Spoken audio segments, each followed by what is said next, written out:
We need to create that for her. That's our duty for her. It's not to convince her to change. Let's just create an alternative opportunity for her. Let's create an opportunity for her to see a future where she can enjoy having a family with a man that she can trust. Right now, she doesn't even know where can a woman find a man that she can trust, a young man.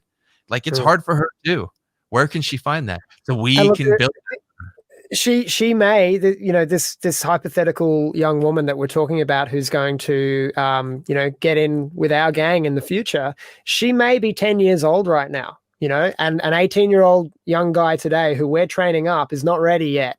In 10 years he'll be 28 and she'll be 18, and then they're both grown adults, and then they can partner up. I mean, my grandfather 100 years ago was 10 years older than his bride, and she married him on her 18th birthday, the day it was legal to do so. This is how early you get started. The young girls today who are watching this chaos around them, whose parents are forcing them into these plastic bubbles at school, they're going to be awakened in a way that we can't imagine, because we grew up in easy times. Young kids today are growing up in hard times, and we've got to be ready 10 years from now to partner them up.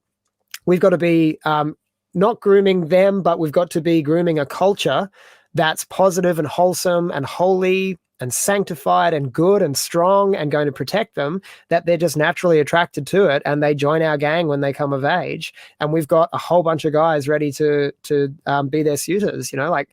It's a long game. So we've got to stop thinking about trying to convince any of the batshit crazy feminists to change their ways. They're lost. They're lost. And those who aren't completely lost will come back to the light when the time is right for them.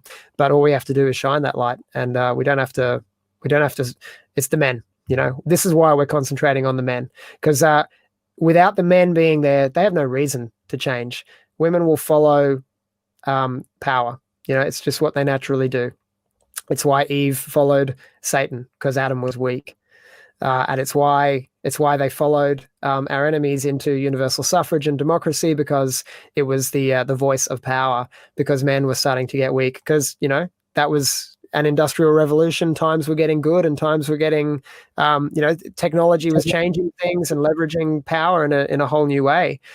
So as times change, men and women always respond to incentives, but we have different models of incentive, and we have to reprogram our incentives as men now, such that we can become warriors and leaders that the women want to follow. That's it.